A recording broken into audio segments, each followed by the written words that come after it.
नहीं गया।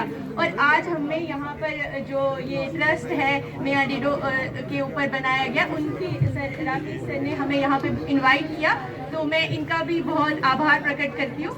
मैंने कुछ मतलब इतना तैयार करके तो मैं नहीं आई थी कि मैं इनके ऊपर कुछ बोलूँ, बहुत जल्दी में मुझे इनवाइट किया गया था, तो फिर भी मैंने कुछ मतलब लाइनें लिखी हैं जो मैं आप सबके साथ शेयर करना चाहूँगी। सबसे पहले आज हम सभी यहाँ पर एकत्रित हैं, एक ऐसा वीर जो जन्मा है इस डोगरा धरती पर और जिसके इतिहास ने सबको गौरवान्वित किया है।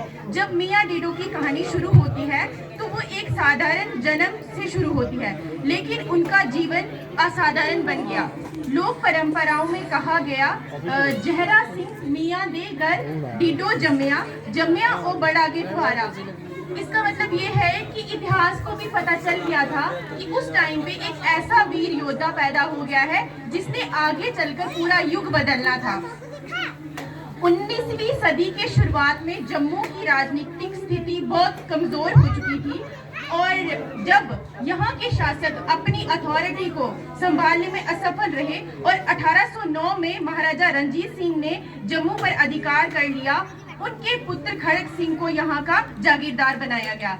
लेकिन मियाँ डीडो एक ऐसे वॉरियर थे, इन्होंने इसे अधिग्रहण को केवल सत्ता परिवर्तन नहीं माना, उन्होंने इसे अपनी भूमि, अपनी संस्कृति और अपने स्वाभिमान का अपमान भी माना।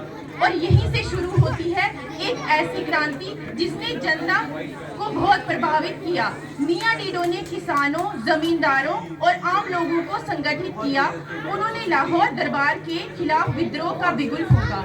उन्होंने कर देना सबसे पहले बंद किया और सरकारी अधिकारियों का विरोध किया और कई स्थानों पर उनकी सेना पर आक्रमण किए। लोकगीतों और बारों में उन्हें एक ऐसा नायक के रूप में प्रस्तुत किया गया है जो हर बार दुश्मनों को चकमा देकर निकल जाता था।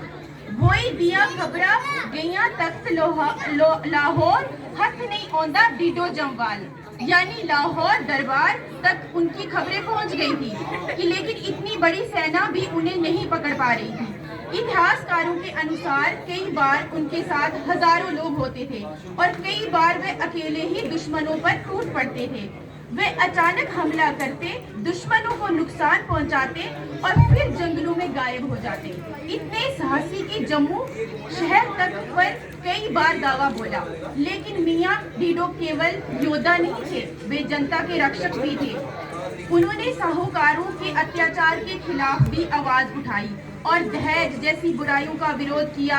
वे गरीबों के लिए आशा और अमीर अत्याचारियों के लिए भय बन चुके थे।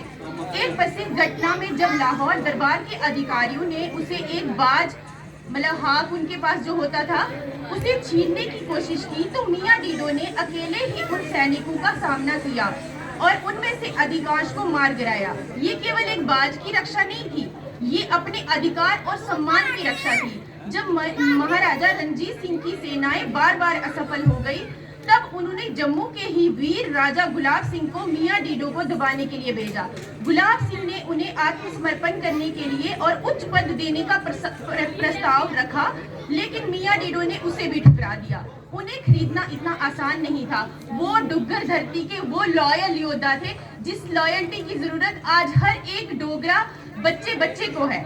अंत लंबी लड़ाई के बाद वे वीर गति को प्राप्त हुए, लेकिन उन्होंने कभी भी झुकना स्वीकार नहीं किया। लोकगीतों में आज भी उनकी ललकार गूंजती है, पर क्या ऐसी वजह रही कि जो हमारी हिस्ट्री है, जो डोगरा हिस्ट्री है, उनमें कहीं ना कहीं ये गैप रह गया कि उनको प्रॉपर तरीके से डॉक्यूमेंट क्यों नहीं किया गया।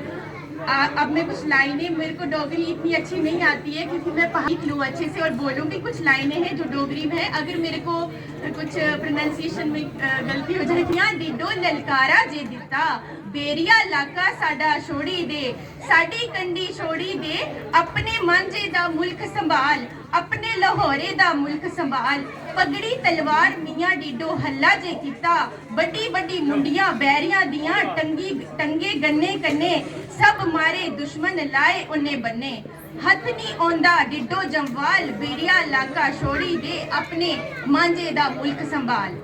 सामने खड़ोई मियाँ डिडो गे गलाया, साड़ी कंडी दे पक्की गे गन्ने, बेरी नी जांदे हर हार स्याल, खाई खाई गन्ने बंग तलवार। ये सिर्फ केवल शब्द नहीं है, इनको सुनते सुनते पढ़ते पढ़ते मेरे को खुद गूज़बम्स आ रहे हैं कि मैं किसी ऐसे शूरवीर की गाथा को पढ़ रही हूँ, उनके बारे में बोल रही हूँ। तो हर एक बच्चे को, हर एक डोगरा को उनसे प्रेरणा लेनी चाहिए कि किस तरीके से एक ऐसा देशभक्त उस टाइम पे, जिस टाइम पे अभी देशभक्ति का लोगों को पता भी नहीं था कि ये देशभक्ति क्या है, एक ऐसा जो अपने नेशनलिज्म उनके अंदर था, अपनी डोगरा भूमि के लिए था कि मैं चाहे कितनी बड़ी लाहौर की शक्ति थी, सिख एम्पायर था, मैं उनके आगे नहीं झुकूंगा। तो हम सबको इसकी प्रेरणा लेनी चाहिए, अपने अपने बच्चों को अपने अपने घरों में एजुकेट करना चाहिए कि कौन थे मियाँ डिडो। आज मेरे पापा मुझसे पूछते हैं कि बच्चे मियाँ डिडो है कौन, तो मुझे बहुत गर्व महसूस हुआ उनको बताते हुए कि मियाँ डिडो थे कौन। मियाँ